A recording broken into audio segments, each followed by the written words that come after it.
CNN Chile y 3xI presentan Pares Impares.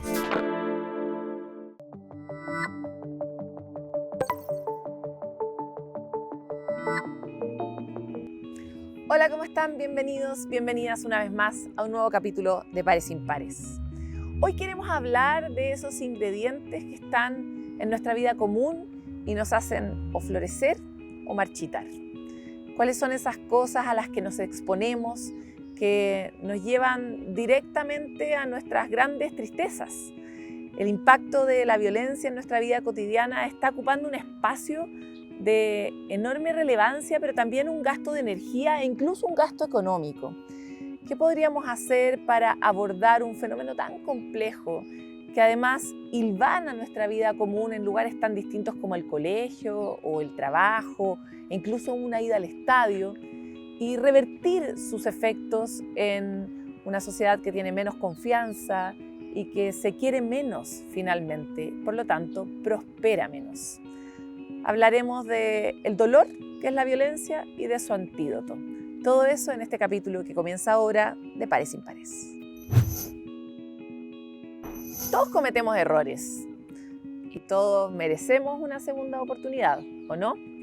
Bueno, esa es la mirada que tiene la siguiente iniciativa. Entender que efectivamente hay personas que estuvieron privadas de libertad, pero que hoy buscan tener una vida diferente. Pero ¿cómo se arma una nueva vida si no hay un trabajo que confíe en ellos, un entorno que diga que pueden? Esta es la historia de las posibilidades, de cómo muchos otros pueden abrir esas puertas a las personas que los necesitan para cambiar de manera definitiva su vida.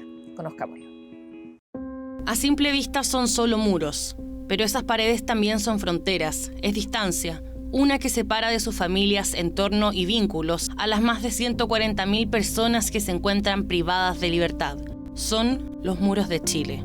Salen, tienen que volver a construir su vida, es como la definición de tejido social. En el fondo, entender que una persona para reconstruir su vida tiene que volver a su familia, a su barrio, reconstruir sus vínculos, encontrar trabajo, tener acceso a los servicios del Estado. Todos los actores de la sociedad se juntan para que una persona pueda seguir su camino de reintegración a la sociedad. Los esfuerzos del Estado, del mundo civil, ¿cierto? De las fundaciones o empresas que dan trabajo, es donde más importa a nosotros como trabajar. Que más allá del delito hay una persona, hay un sufrimiento, hay un dolor, hay un abandono que como sociedad tenemos que hacernos cargo. No solamente reinsertarte como de nuevo a la sociedad en sí, es reinsertarte positivamente, es reinsertarte a tu familia, es reinsertarte a un trabajo, es reinsertarte a la comunidad. Son varias como esferas a las que tenés que reinsertarte con todos sus desafíos que requieren diferentes habilidades. Entre 2025 y 2030 se estima que cerca de 30.000 personas de esta población terminarán sus condenas. ¿De qué manera se está articulando este proceso?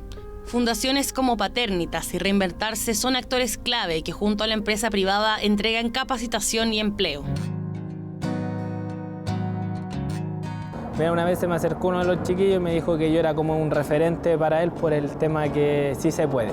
Que la verdad es que jóvenes como yo queremos seguir surgiendo, teniendo más oportunidades. Oportunidades que Daniel y Christopher encontraron a través del trabajo en Komatsu y Fundación Reinventarse, una organización que realiza capacitaciones para incorporar a jóvenes al sistema laboral, consiguiendo salarios y contratos formales dentro del penal o tras egresar, una de las principales barreras en el proceso de reinserción. Y ahí mi jefatura me habló y me dijo: Daniel, se abre un proyecto, pero es con personas adultas, ya no se trabajará con menores de edad. Así que vine y claro, me gustó, y como me ayudaron ellos a mí, también tengo que aportar yo el granito de arena para hacer el cambio. Daniel, quien lleva más tiempo trabajando, supervisa a sus compañeros, un equipo encargado de lavar motores de tracción, diésel y alternadores en Komatsu. No solo aprenden y ganan estabilidad, sino que también hacen redes y se sienten parte de una comunidad, un proceso que no es fácil. He buscado en otras empresas la misma oportunidad y varias veces se me han cerrado la puerta en la cara. Es un cambio muy drástico el cambiar tu vida, dejar de juntarte con gente que eran como tu familia, que uno podía decir, a volverte una persona trabajadora y que te discriminen, entre comillas, de otro plano, porque lamentablemente ya hemos sido discriminados de un punto de la sociedad después somos discriminados de otro punto de la sociedad porque queremos cambiar nuestra vida, entonces es un proceso muy largo y difícil de adaptarse realmente. Los trabajos que le dan a los jóvenes le dan estabilidad, le dan motivación, le dan tranquilidad, ya se sienten también valorados por otras personas. En el fondo nosotros mismos como chilenos, al ser uno de los países con más miedo al delito del mundo, somos personas que no perdonamos y que no entendemos que una persona que estuvo en la cárcel ya cumplió su condena y ahora en el fondo le toca rehacer su vida. Nosotros a su vez también hemos generado una cultura inclusiva dentro de nuestra organización, que tiene que ver principalmente con fomentar y combatir los sesgos y generar la empatía. Por eso es que este año de manera inédita se conmemorará el Día de la Reinserción Social, un momento para destacar y promover la colaboración entre actores públicos, privados y de la sociedad civil. Tener buenos índices de reinserción social no solo le cambia la vida a la persona que está egresando del sistema, a su familia, a su entorno, a su comunidad, sino que le cambia la vida a nuestro país, porque vamos a tener menos delitos el día de mañana. La reinserción social no es posible sin el sector privado. Nosotros esto lo hemos dicho de manera muy clara, contundente. Yo aprovecho de agradecer al conjunto de empresas privadas que dan una muestra de la importancia que tiene, por ejemplo, que las personas una vez que egresan tengan un trabajo.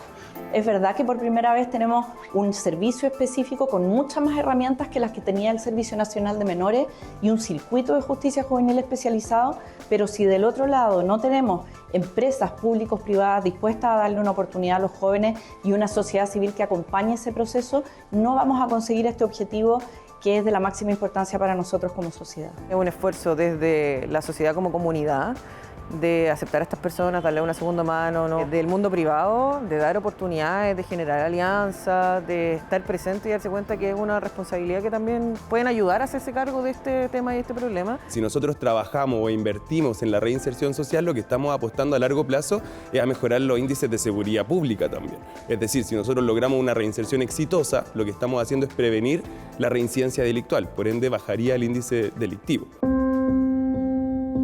Me siento muy orgulloso de mí mismo, de mi proceso y del apoyo que también te entrega Gendarmería. La verdad va en uno mismo primero que todo, queriendo seguir superándose, seguir enfocado en los sueños, en las metas. Yo he visto el cambio en muchas personas, muchos jóvenes que han empezado por fundación y ahora son parte de Komatsu y su vida ha cambiado totalmente. Yo en diciembre recibo mi casa por la estabilidad económica. Gracias a Dios le doy la tranquilidad a mi familia, que estoy bien, que no va a pasarme nada el día de salir de las puertas. Entonces está más tranquila mi familia y yo estoy más tranquilo también con la vida que estoy llevando. Son muestras de esperanza de que la reinserción es posible, pero para que esto se haga realidad se necesita de todos, de la empresa privada, de la sociedad civil y de quien tiene la voluntad de cambiar.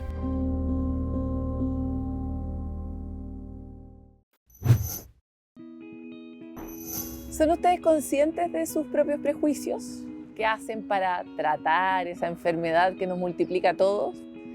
Inevitablemente cuando nos encontramos con otro, tenemos una manera de mirar y eso es algo que compartimos los seres humanos. Sin embargo, ese prejuicio tantas veces nos quita la posibilidad de encontrarnos con otro, de vivir una experiencia fascinante, de conocer a un otro fascinante.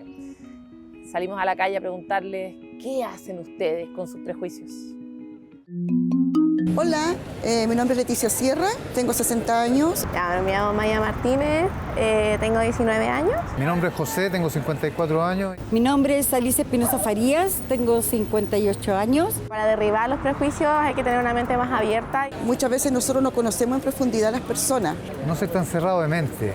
No juzgar tanto, no criticarla ni apuntarla con el dedo. Investigar, saber que estamos en el siglo XXI, que las comunidades van avanzando. Hay a veces hacemos bullying por lo mismo. No es sano, no es sano. Escuchar, ser un poco más abierto. Y es difícil, yo sé que es muy difícil no juzgar, pero tratar de averiguar qué le pasa a esa persona, por qué actúa así. Es muy importante que la gente esté abierta a derribar estos prejuicios porque es para que la gente pueda interactuar mejor. Entonces es importantísimo estudiarlos a fondo, conversar con ellos. Nosotros con una sola mala palabra dañamos a la otra gente. Somos todos iguales, entonces no tiene por qué tener un prejuicio.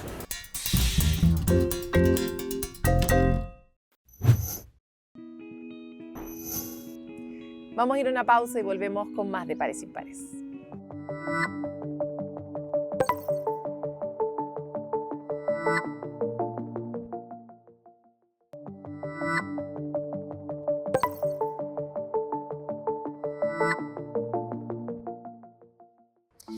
Bueno, vamos a hablar hoy día de algo que tal vez es uno de los temas que más nos preocupa o nos ocupa emocional y mentalmente, nos ocupa la vida social, la agenda pública, porque las personas no somos indolentes frente a la violencia, al contrario, nos afectamos de manera muy profunda.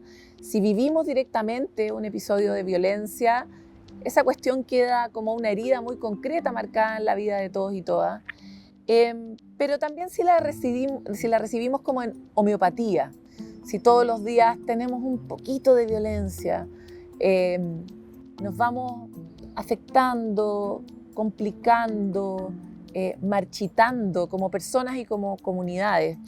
Es por eso que nos ha parecido tan importante en Pares Impares hacer un foco en la última publicación del CEP, Violencia en Chile, la fragilidad del orden social, subtitula, porque hace una mirada sobre la violencia compleja para un tema que es complejo, que no se puede simplificar ni reducir a la escala, por ejemplo, de la delincuencia. La forma en la que las personas y las sociedades vivimos la violencia es multidimensional. Y por eso estamos tan agradecidos de este trabajo realizado por Aldo Mascareño, Rodrigo Vergara, Nicole Gardela. Muchas gracias, Aldo, con quien estamos hoy día, doctor en Sociología, investigador del CEP y tantos otros títulos que no voy a leer. Muchas gracias por estar con nosotros. Aldo, nosotros tenemos mucha gratitud, pero ustedes tuvieron un interés de investigación y científico. ¿Por qué decidieron investigar la violencia como un crisol, como una variedad de experiencias? Porque, bueno, como tú lo dijiste en la introducción, es una experiencia que nos afecta a todos, que nos afecta en alta medida, pero también que nos afecta desigualmente, ¿no? O sea, es una experiencia común para todos y que nos afecta emocionalmente, que nos puede afectar físicamente, que la percibimos discursivamente en las interacciones sociales cotidianas, en el fondo, ¿no? Cuando, no sé, te encuentras con alguien en la calle, en el auto, ¿no? Y se produce una relación, un roce, y eso inmediatamente puede gatillar violencia. Uno está atento a ese tipo de cosas actualmente. Uno tiene un escáner en relación con el entorno que hoy día está muy enfocado en la posibilidad de que surja un acto violento, ¿no? Un acto que quiebre, por tanto, la interacción social, porque la interacción social y la violencia es precisamente un quiebre de esa interacción. De lo que dice hay dos cosas que está bueno remarcar. La primera es que efectivamente nosotros biológicamente estamos diseñados para poder percibir la amenaza, ¿no? Así es. Y poder responder a ella. La violencia sin duda es una amenaza muy concreta y a veces se materializa, por ejemplo, en la pérdida de la vida, pero otras veces en una mala experiencia.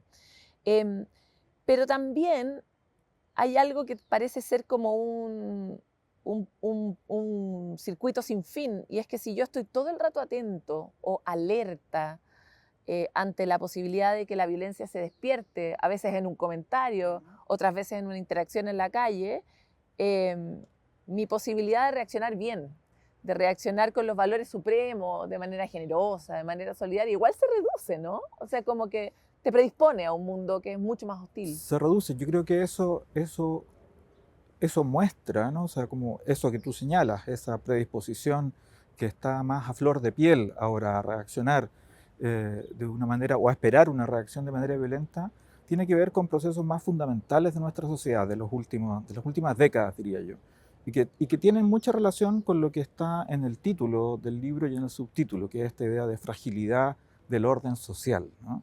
O sea, nosotros en este libro, en esta investigación en general, y nuestros autores, que cerca de 31 autores en 14 capítulos en esta investigación, siempre intentan observar ese fenómeno de la violencia a partir de cuáles son los condicionamientos en las instituciones sociales, en nuestra sociedad, ¿no? En nuestras estructuras sociales, que hacen posible que en los contextos de interacción social, en las relaciones sociales más cotidianas, más concretas, incluso más íntimas, como la familia o la sala de clase, emerjan fenómenos de violencia verbal, de violencia discursiva, de violencia psicológica y, por supuesto, también de violencia física. ¿Cuáles son esos? Mira, o los que más te llaman la Sí, atención. esos son diferenciados por ámbitos, ¿no? O sea, uno tiene que presuponer que para que aparezca esta violencia y para que nosotros tengamos hoy una percepción de una idea de violencia tan a flor de piel, tan alta como la que tenemos hoy, tienen que haber debilidades en lo que nosotros llamamos el poder público, ¿no? En las instituciones sociales. Y ese no es un proceso que acontezca de un momento a otro.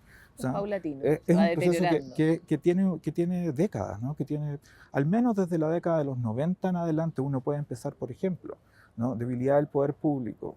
¿Te recuerdas el atentado a los camiones forestales en Lumaco en el año 1997? ¿Cuál es la reacción inicial de las instituciones sociales? No, esto es un hecho aislado. Si uno encapsula, ¿no? fenómenos de violencia... O uno niega, ¿no? Que es lo que nos pasa a las personas también. Bueno, exactamente, ¿no? Esta idea de hecho aislado es justamente para no observarlo, ¿no? Para no observarlo concretamente en qué es lo que ese hecho aislado te está indicando en relación con lo que viene en el futuro. Entonces, ahí tenemos una debilidad del poder público. No observar que ese tipo de violencia, por ejemplo, es algo distinto a la que se había producido antes. En el ámbito de las migraciones, por ejemplo, ¿no? Habernos demorado, qué sé yo, no sé, 5 años, 6 años en darnos cuenta que esta última ola migratoria que empieza en el 2018 es distinta a la ola migratoria que comenzó en los años 90, ¿no? Con la población peruana fundamentalmente, y ahora, ¿no? Con una población que llega, como según las cifras proyectivas del Instituto Nacional de Estadística, como 1,5 millones de personas en el fondo. Entonces ahí lo que observamos es que hay debilidad del poder público en la detección, y si hay debilidades del poder público en la detección de las instituciones de la detección, entonces tenemos un mal augurio de cómo podemos intervenir en esas situaciones para que no se nos transformen en esto que en la actualidad se nos están transformando. Aldo, ¿qué cosas a ti te sorprendieron? ¿Qué hallazgos a ti te hicieron mirar algo de una manera nueva, ¿no? Porque efectivamente el diagnóstico llegó tarde, pero empezamos a tener una manera de mirar, por ejemplo, el fenómeno migratorio ahora un poco más compleja. Ya sabemos, por ejemplo, que hay fenómenos migratorios que son como olas, pero acá también hubo una decisión política de decir como abramos las puertas, y eso es mucho más inadministrable. Y que efectivamente nos costó filtrar, y empezamos a darnos cuenta que teníamos un montón de debilidades en las policías y en las fronteras y en la capacidad de cruzar datos para saber quién es quién, etcétera, ¿no? Pero ¿qué cosas de acá a ti te hicieron volver a mirar el problema con otros ojos? Hay varios capítulos que nos muestran cosas distintas, ¿no? Como este capítulo se enfoca en distintos ámbitos, entonces en todos ellos hay alguna particularidad. Pero si tú ves alguno, por ejemplo, que sea más actual, ¿no? Que cosas que estén pasando en este momento, yo diría que el del narcotráfico, que es de Valesca Troncoso, el capítulo ese sobre el narcotráfico, sobre cómo los puertos chilenos son puertos desde los cuales se exporta droga, ¿no? A puertos en Europa, en Asia, es un capítulo muy interesante porque te explica el trasfondo, ¿no? De lo que hemos visto en estas últimas semanas, de que hay miembros, por ejemplo, del ejército, miembros de la FACH, vinculados a este traslado de la droga desde el norte del país hacia el centro de Santiago. Eso no es, si uno lo ve así tal cual como es, no es una situación aislada, no es un hecho aislado, ¿no? que es la misma figura, ¿no? Sino que es parte de un sistema, que interna la droga, que la trae a Santiago, que puede venderla, repartirla al interior de la ciudad de la región metropolitana o en la zona cercana a la región metropolitana, pero que después se exporta, ¿no? Se exporta desde puertos chilenos que, como dice nuestra autora, son puertos más eficientes, más modernos y que principalmente no generan sospechas en Europa, ¿no? Es distinto si viene de un puerto de Colombia, por ejemplo, o de un puerto de Venezuela, como un cargamento. Viniendo desde Chile, no genera esa alarma, no eleva esa alarma. Entonces, ¿no? como el narcotráfico asume estas rutas que nuestra autora llama contraintuitivas para justamente generar este proceso de exportación de droga. Y Chile está siendo empleado, o es un territorio a partir del cual esa droga sale hacia otros puertos. Sí, el otro día en una entrevista el ministro Cordero señalaba, y no solo sale por vías oscuras y secretas, sino que sale pasado por la libreta también, utilizando herramientas que son los sistemas bancarios, o sea, como que estamos teniendo una ceguera que es más o menos grande. Bueno, el mismo ministro, ¿no? Reflejó hace unos días cuál fue este seguimiento que se hizo al dinero, ¿no? En el Tren de Aragua, y ahí quedó expuesta también esta dinámica que hay, que es una dinámica transnacional. Uno no tiene que pensar en el fenómeno del narcotráfico solamente como un fenómeno que afecta a Santiago o que afecta únicamente a Chile o que las relaciones entre Bolivia, Chile y Colombia. No, es un fenómeno transnacional, ¿no? Y hay que, por tanto, abordarlo con esa mirada. Ahora, es bien interesante entender cuál es la cara de la violencia asociada al narcotráfico. Nosotros la hemos empezado a percibir ciudadanamente desde las noticias que han causado los funerales narcos, que tienen mucha violencia, hasta las cobradas entre bandas, que también exponen mucho a terceros. Pero, ¿qué más? ¿Cuál es esa violencia tal vez un poco más sutil que está dentro de este sistema y a la que nos estamos exponiendo tal vez sin darnos ni cuenta? Exacto, yo creo que el fenómeno de la violencia del narcotráfico comenzó desde la pandemia en adelante, yo creo, y es muy nuevo y por eso nos impacta tanto. El fenómeno de la delincuencia común también, ¿no? Y los robos, los asaltos. Recientemente tuvimos la última encuesta de ENUS, que también nos muestra ese tipo de los robos a autos, los robos desde autos, los robos en la casa. Pero esos son, como tú bien dices, las formas más visibles, las que más aparecen en medio, son las más, entre comillas, espectaculares, por decirlo así, por tanto las que más nos llaman la atención y las que en muchos sentidos elevan también nuestra percepción de violencia. Pero tenemos, ¿no?, violencias también como el bullying en el colegio.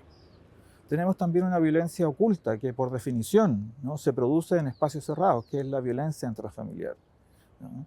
Tenemos una violencia que permanece o un sentido de vulnerabilidad que permanece a partir de lo que observamos son, por ejemplo, los portonazos, ¿no? Tenemos una violencia también en nuestros discursos, ¿no?, en las distintas formas en que ocupamos ese concepto de violencia en distintos espacios sociales, ¿no?, y de distintas formas.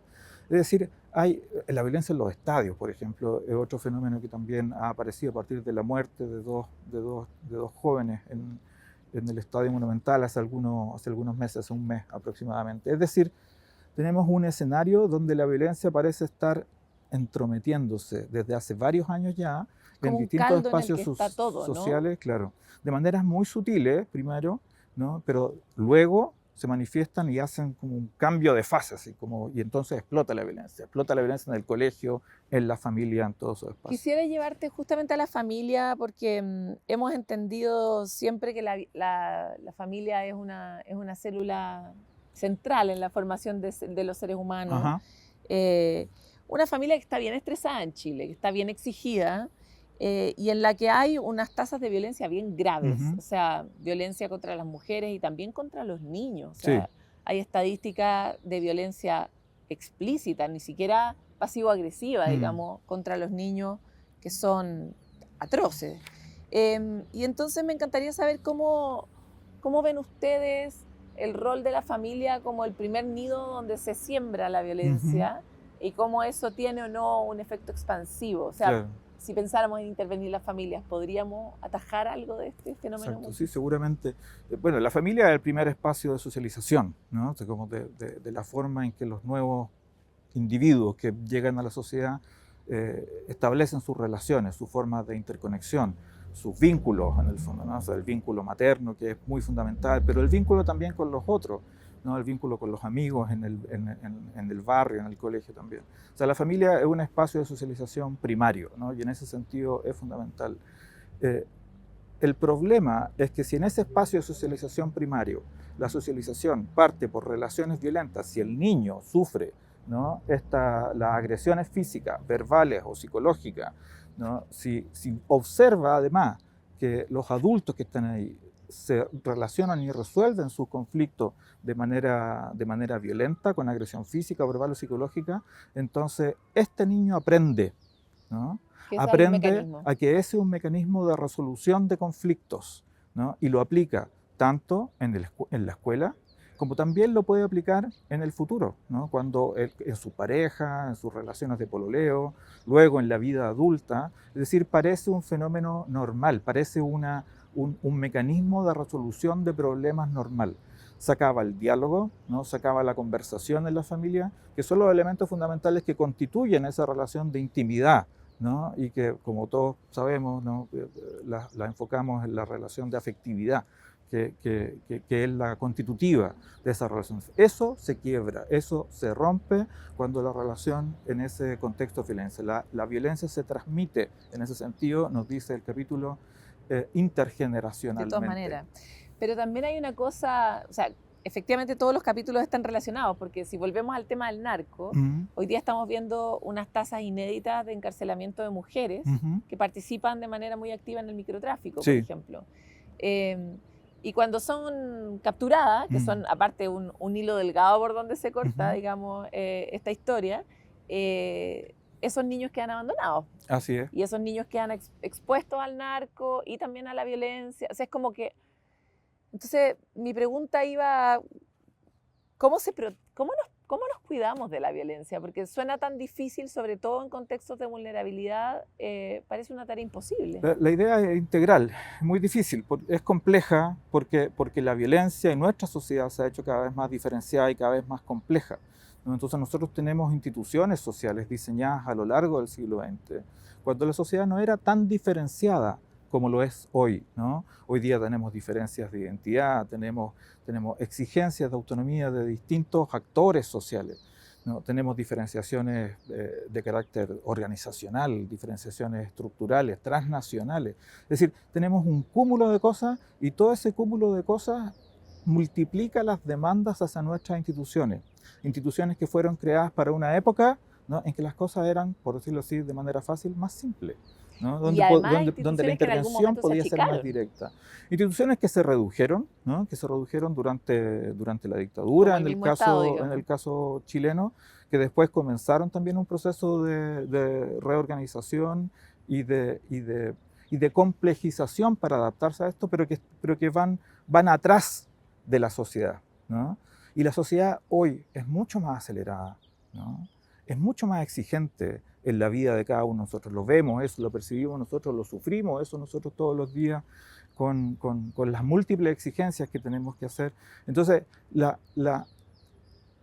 el tratamiento del problema el tratamiento del problema de la violencia es, por una parte, ¿no? Fragmentado en cada uno de estos espacios, pero también el Estado tiene una tarea de observación y de coordinación social general de ese problema. Por ejemplo, en el caso de la violencia intrafamiliar, una cuestión fundamental es que nos faltan datos, ¿no? De lo que acontece al interior de la familia, ¿no? A pesar de que en Chile hay buenos datos de muchas cosas, ¿no? O sea, como aquí nos faltan datos. Porque la gente no denuncia. Bueno, subreporte, en el caso también de la delincuencia. ¿Pero por esa razón o por otras? ¿Porque no lo estudiamos lo suficiente? Yo diría que hay que tener como un mayor estudio, una mayor investigación, no solo cuantitativa, sino también cualitativa, de cuáles son las experiencias de las personas en esos casos. En muchos casos se requiere contención, en muchos casos se requiere un seguimiento psicológico también de las familias, se requiere una atención de otro tipo, más emocional, ¿no? No solamente formal, en el sentido que la hemos hecho hasta la actualidad. Parte fundamental de la cohesión social de la sociedad en general tiene que ver también con esa vinculación emotiva de cada uno de nosotros con las instituciones en las cuales participamos cada día, con las organizaciones en las que participamos. Entonces, en ese caso, por ejemplo, para terminar esa idea, hay que tener un tratamiento especial con las víctimas, hay que tener una intervención especial con las mujeres agredidas. Y no solo con ellas, sino que también con los victimarios y los potenciales victimarios. Entonces, te fijas, la solución es más amplia. Y eso se relaciona con el colegio, además, ¿no? Y como tú decías, con esta madre que fue metida en la cárcel porque tenía microtráfico de droga y que deja a su hijo solo, ¿no? Y su hijo termina en un colegio donde hay bullying, ¿no? Y en una familia desestructurada. Y queda solo y botado y nadie lo cuida y no se alimenta. ¿Y quién lo atrapa en ese caso? Lo atrapan las redes, ¿no? Del narcotráfico, que están muy expandidas en los ámbitos barriales, especialmente del norte de Chile y en la zona poniente de Santiago. Eso me llamaba la atención, este foco sobre la concentración territorial. Efectivamente, podemos decir que hay zonas más violentas que otras dentro de nuestro país. Una de ellas sería el norte de Chile. Una de ellas el norte, o sea, hay un fenómeno de sobrerepresentación de las regiones del norte de Chile, Tarapacá, Atacama, que son los accesos, Arica, uno exactamente, de los accesos. sí, y Santiago, ¿no? O sea, recurrentemente en El nuestros acceso y la análisis, venta, ¿no? exactamente, aparecen eso. Y en la región metropolitana, en el centro de Santiago, pero especialmente también lo hemos visto en las comunas de la zona poniente de Santiago. Y esto, Aldo, nos cuesta plata a Chile. Nosotros que estamos luchando por crecer un poquito más o un poquito menos, ¿cuánto nos cuesta esto? Tiene costos. Hay un capítulo que se dedica a eso, 2,1 del PIB, por ciento del PIB, es lo que calculan los autores en ese caso que nos ha costado la delincuencia en los últimos años. ¿Por qué nos cuesta? Y eso tiene costos porque costos de salud, ¿no? Primero, ¿no? de la atención médica, costos en términos de el trabajo que se deja de hacer, ¿no? O sea, como de costos de productividad.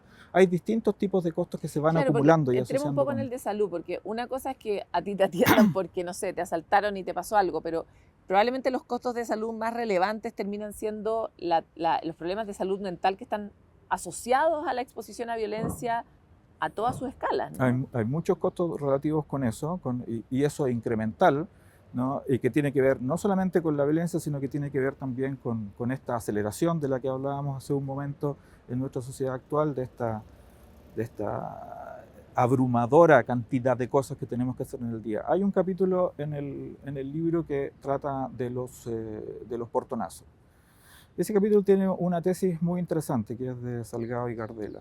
Tiene una tesis muy interesante. Ellos dicen que la situación en la cual se produce el portonazo, se produce el ataque al auto, es una situación que en tiempo no dura mucho, ¿no? Pero la percepción del tiempo, ¿no? que las personas víctimas de esa situación tienen es una eternidad, ¿no? Y es una eternidad no solo por el espacio en el cual ella se produce, sino que porque también después se va reproduciendo en distintos momentos ante situaciones similares. Si yo paso por esa calle o paso por una calle similar, recuerdo ese momento. Si alguien frena muy fuerte, o si alguien me toca la ventana. Exactamente, o si alguien está a tu lado, ¿no? El auto lo dejo, por ejemplo, porque ya no tengo ese vínculo que tengo, porque me recuerda toda esta situación de alta vulnerabilidad, de riesgo de la vida en la cual estuve. Eso requiere atención psicológica, esos son costos en salud enormes. Y no solo son costos en salud, sino que son costos también laborales, por ejemplo, ¿no? La capacidad de concentración en el trabajo, la capacidad de establecer relaciones sociales cotidianas regulares, ¿no? Cómo eso te limita, además después, por ejemplo, en todas las conductas que te cambia, a no usar el celular en la calle, a no pasar por ciertos barrios, a no salir en la noche, ¿no? A no confiar en que un desconocido te hable. Bueno, confianza personal, ¿no? O sea, como es uno de los elementos más bajos que tenemos en Chile ya desde hace harto tiempo. Aldo, nos queda poquito tiempo, pero tú sabes que en pares e impares algo que nos importa es que pares e impares puedan coexistir de manera, lo uso muy consciente este adjetivo, amorosa. Porque pareciera que el amor, que es algo de lo que hablamos poco, porque nos suena hippie o intangible o etéreo, es una base muy concreta, muy material, que habilita o habilita sociedades, civilizaciones, empresas, etcétera, ¿no? Entonces me encantaría llevarte a la pregunta de cómo volvemos a tejer lo que la violencia ha destruido. ¿Cuáles son como los botones que podría, a propósito de la experiencia que pudieron acumular gracias a esta escritura, apretar el Estado y las personas, y que son centrales? Porque tú has hablado mucho del rol del Estado en la contención de la violencia, pero también mucha gente no cree ni siquiera que el Estado debiera existir. Entonces, no sé si me explico, como si ponemos la pelota en el piso. ¿Cuáles son los ingredientes que permiten volver a trabajar para revertir un poco los impactos de la violencia? Sí, mira, quiero partir de tu concepto con el cual partiste, que es el concepto de amor. Si uno lo define sociológicamente, ¿no? Que es el campo del cual yo vengo, el amor significa únicamente el que el otro confirme, ¿no? Aquellos elementos que yo estoy entregando como mi individualidad, ¿no? Si el otro confirma mi individualidad, ¿sí? Es de un sociólogo alemán, Niklas Luhmann, si el otro confirma mi individualidad, entonces ahí hay una relación afectiva, ¿no? Que después puede transformarse en amor romántico, pero que es un elemento fundamental que también aparecía en Maturana, seguramente tú lo conoces, que que se transforma en un elemento fundamental de las interacciones, ¿no? Y que se transforma en un elemento fundamental de la conversación, ¿no? O sea, en la conversación yo estoy asumiendo la individualidad del otro, reconociéndola, afirmándola. Ahí hay una relación amorosa, ahí hay una relación afectiva, ahí hay una relación de reconocimiento. Y para eso no necesitamos del Estado, ¿no? Para eso necesitamos, ¿no?, de una actitud de igualdad, ¿no?, de una actitud fundamental de reconocimiento del otro como un alter ego, como un otro yo, ¿no? Y cuando yo reconozco al otro como el otro yo, entonces yo puedo conversar con esa persona de igual a igual y por tanto reconocer como cierto, como verdadero, como válido todas las pretensiones que el otro tiene en su relación de comunicación conmigo. Y eso lo puedo ejercer en la familia, eso lo puedo ejercer en el trabajo, eso lo ejerzo en el barrio, ¿no? Eso lo puedo ejercer en mis relaciones comunales, eso lo puedo ejercer en el país, ¿no? Hay una amplitud constante de círculos, ¿no?, que se van ampliando, de círculos de relación pragmáticas que se van ampliando, que pueden permitir ese reconocimiento. Pero además, si yo miro desde ese lugar al otro, probablemente la misma tarea de contención, de asistencia a una persona que vivió violencia cambia, ¿no?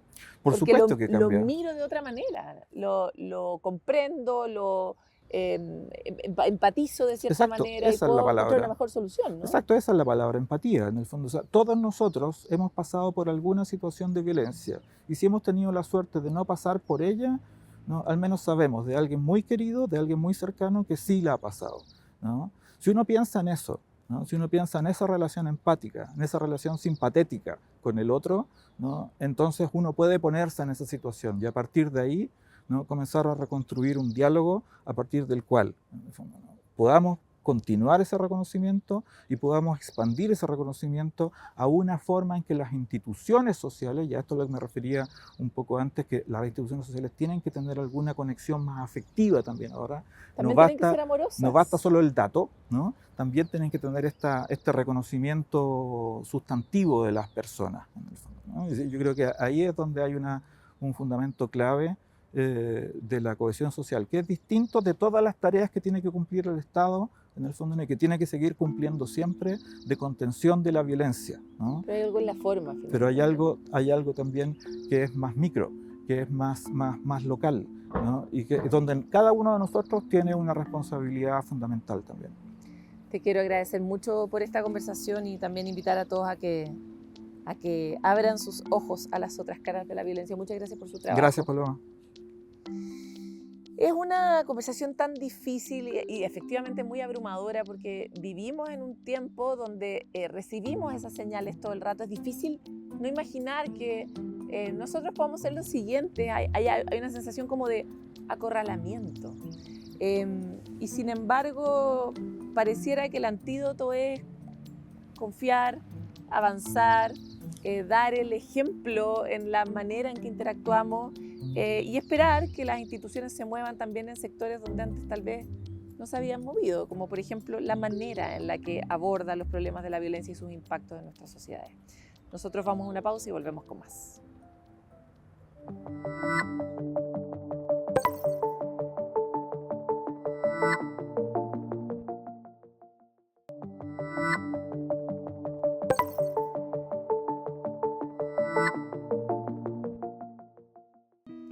Está bien que hagas algo por tu hermana o por tu mamá, que te preocupe tu compañero de curso o tu amigo, pero ese que está un poco más allá, del que no sabes nada, ¿te importa?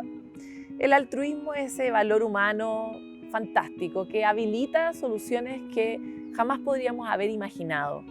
Para los que sufren, para los que necesitan, son necesarios muchos altruistas.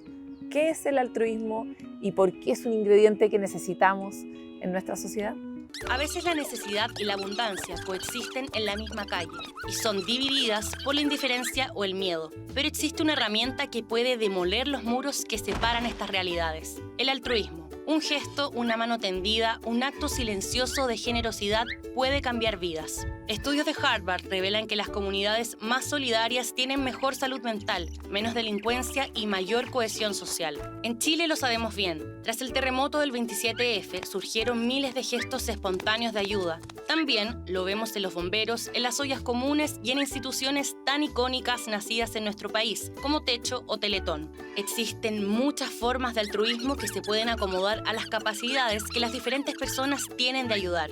Como dijo Eduardo Galeano, mucha gente pequeña, en lugares pequeños, haciendo cosas pequeñas, pueden cambiar el mundo. El altruismo es invisible pero esencial, por lo que te invitamos a plantearte la pregunta: ¿con qué pequeño paso quieres comenzar a cambiar el mundo?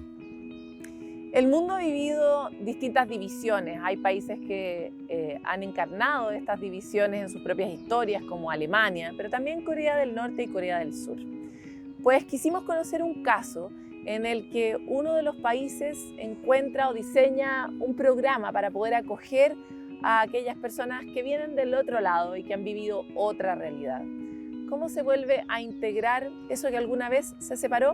Veámoslo en la siguiente nota. 75 años han pasado del inicio de un conflicto considerado por muchos como la Guerra Olvidada. La Guerra de Corea tuvo lugar entre 1950 a 1953, tan solo 5 años después del fin de la Segunda Guerra Mundial, y cobró alrededor de 4 millones de vidas. De ellas, más de la mitad fueron civiles y correspondieron al 10% de la población del país en esa época. En 1910, el Imperio de Japón ocupó Corea, invasión que llegó a su fin en 1945, luego de la rendición nipona en la guerra. Un contexto geopolítico que plantó las semillas de división social en la península coreana. Producto de la ocupación colonial japonesa, ¿cierto? Se habían llevado a cabo, se habían manifestado más bien una serie de divisiones internas con respecto a cuál era el camino hacia la liberación, desarrollándose visiones que tenían que ver con la colaboración con Japón, otras que tenían que ver con la industrialización, otras que eran de derecha, otras que eran de izquierda, etcétera, lo que genera un panorama bastante complejo al inicio de la guerra. Así, en septiembre de 1945, Corea se separó en dos zonas de ocupación divididas por el paralelo 38, el sur controlado por Estados Unidos y el norte por la Unión Soviética, cada potencia instalando un gobierno de acorde a su ideología. Una situación de tensión que llevó al desencadenamiento de la guerra en 1950. Lo que ocurrió es que Corea del Norte avanzó y cruzó esta zona que estaba la división, el paralelo 38, y avanzó hacia el sur. Entonces, como consecuencia de eso, posteriormente se solicitó la intervención de las Naciones Unidas para apoyar a las fuerzas surcoreanas, porque las fuerzas de Corea del Norte estaban superándolos. Entonces avanzaron hacia el sur, capturaron, digamos, la capital, Seúl, y fueron replegados hacia la zona de Busan. Luego viene el desembarco estadounidense que revierte esta tendencia, este avance norcoreano, quienes empujan, digamos, a las fuerzas norcoreanas hasta bien al interior del territorio norcoreano.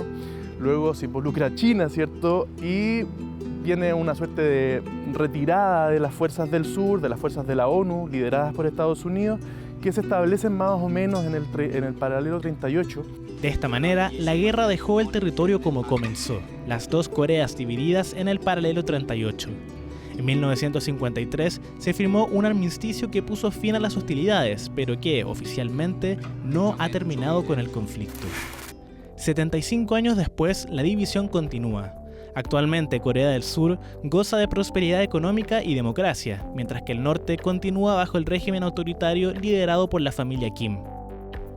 Más allá de todo eso, hay una consecuencia que es humana, la separación del pueblo coreano, que se ha traducido en la ruptura de familias, amistades y más.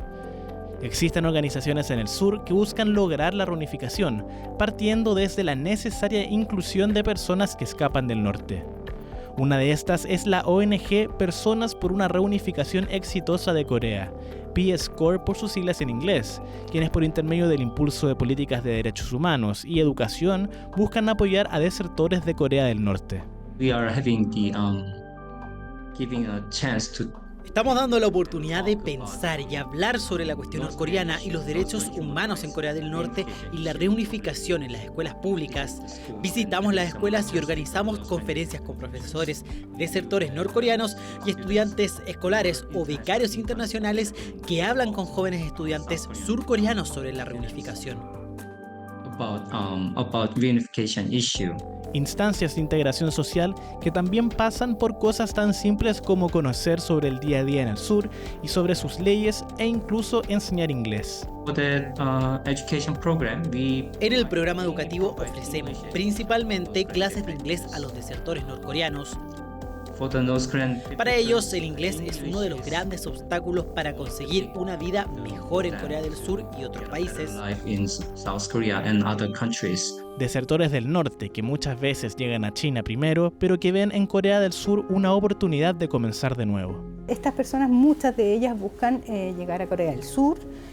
¿Por qué? Porque hay una afinidad cultural, hay una afinidad lingüística, hablan el mismo idioma, con ciertas particularidades. Y una vez en el sur existe normativa especializada para recibir a estas personas. Las reciben y las incorporan a la sociedad después de pasar un periodo de unos meses en una institución en donde se les enseñan ciertos conceptos que son cruciales para incorporarse a la vida del sur. Por ejemplo, que es la democracia o la vida práctica en una sociedad que realmente al día de hoy es muy distinta a lo que ellos están acostumbrados. Las relaciones intercoreanas han pasado por altos y bajos en las últimas décadas. A principios de los 2000 se vieron importantes aproximaciones, pero que hoy en día se han congelado, lo que ha sido acompañado de un aumento en las tensiones. Una situación política que hace que el sueño de reunificación del pueblo coreano se vea difícil en la actualidad. Ese interés por la reunificación, al menos en Corea del Sur, existe todavía y está consagrado constitucionalmente. En el norte, esto había sido sí hasta hace poco, pero el año 2024 ellos eliminaron una disposición constitucional que buscaba la reunificación. Entonces, eso abre la pregunta. No sabemos qué es lo que está pensando el norte ahora, pero sí sabemos que, de cierta manera, esta unificación ha sido un sueño o un anhelo permanente del pueblo coreano, podemos decirlo de alguna forma. Este conflicto se ha tendido a alargar y proyectar en este nuevo contexto, en este nuevo milenio y bajo nuevas condiciones, lo que nuevamente hace difícil todavía el poder pensar en reunificación o al menos en normalización, sobre todo dado este contexto que se ha instalado a partir del gobierno de Trump, ¿cierto? Y con esta nueva incertidumbre que existe a nivel global con respecto a cómo se van a llevar a cabo las relaciones internacionales. Si los norcoreanos tuvieran una oportunidad adecuada, podrían hacer muchas cosas, ya que son iguales que los surcoreanos. Creemos que podríamos lograr un impacto positivo con los pueblos norcoreanos y surcoreanos juntos. Para que eso sea posible, los pueblos norcoreanos y surcoreanos deben entenderse mutuamente, deben conocerse. Más allá de lo difícil que se ve la reunificación de Corea, iniciativas como la de Peace Corps son una luz de esperanza que da cuenta que, pese a las consecuencias que pueda traer el conflicto, hay alguien dispuesto a integrar y evitar, incluso en las situaciones más complejas, que el tejido social se fracture.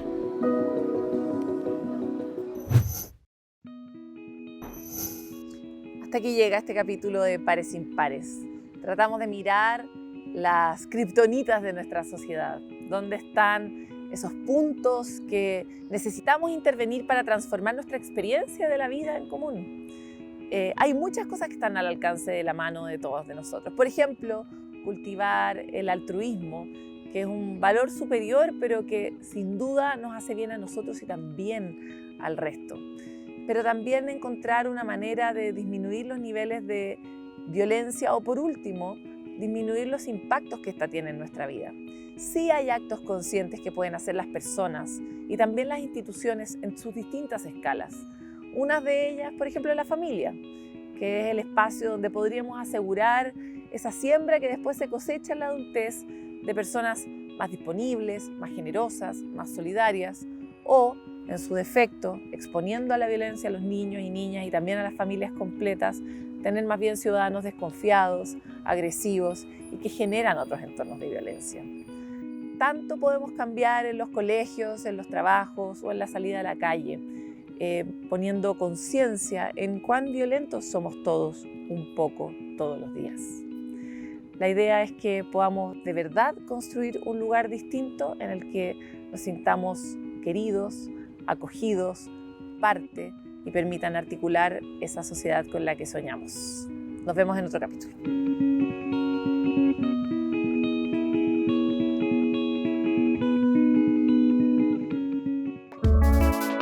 Pares Impares fue presentado por CNN Chile y 3xI.